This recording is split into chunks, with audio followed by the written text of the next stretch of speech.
வணக்கம் மக்களே. Big Boss season 9 இன்னைக்கான ப்ரமோ 2 வந்துருச்சு. இந்த ப்ரமோ பார்த்தீங்கன்னா அரோராவோட ஃப்ரெண்ட்ஸ் தான் வராங்க.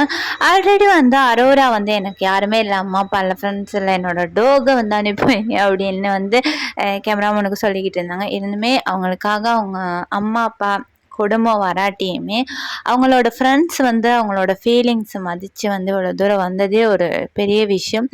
அரோரா, நீங்கள் ஃபீல் பண்ணாதீங்க, உங்களுக்கு நல்ல ஒரு ஃப்யூச்சர் இருக்குது அப்படின்னு சொல்லிட்டு என்ன இந்த ப்ரமோ அப்படிங்கிறத பார்த்துடலாமா.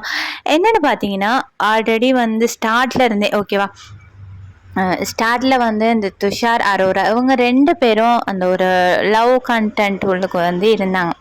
அது இல்லாமல் ஸ்டார்ட்லேயே அரோரா வாய்ஸ் அவுட் பண்ணியிருந்தால் இன்ன நேரம் டாப் 5 இருக்கிறவங்க இன்ன நேரம் வின்னிங் இது வரைக்கும் கூட போயிருக்க நிறைய சான்சஸ் இருக்குது ஓகேவா. இந்த 2-3-4 வீக்ஸ் துஷார் அரோரா இவங்க ஒரு பேசும் பொருளாக இருந்தாங்க.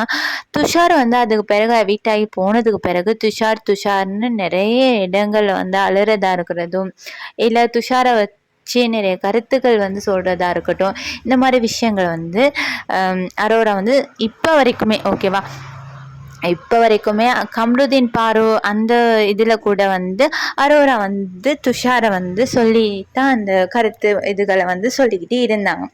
அதுக்கு முற்றுப்புள்ளி வைக்கிற விதமாக அவங்களோட ஃப்ரெண்டு ஒருத்தவங்க வந்திருக்காங்க, ரியா ஓகேவா. இவங்க போன சீசனில் வந்திருந்தாங்க. இந்த சீசனில் ரியா வந்திருந்தா கன்ஃபார்ம் ரியா ஒரு டாப் 2-3 உள்ளுக்கும் வந்திருப்பாங்க.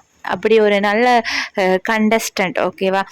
ரியா சொல்கிறாங்க, துஷார்னு சொல்கிறேன், நீ துஷாவை லவ் பண்ணுறியா இல்லையான்னு கேட்குறாங்க. அதுக்கு அரோரா இல்லைங்கிறாங்க.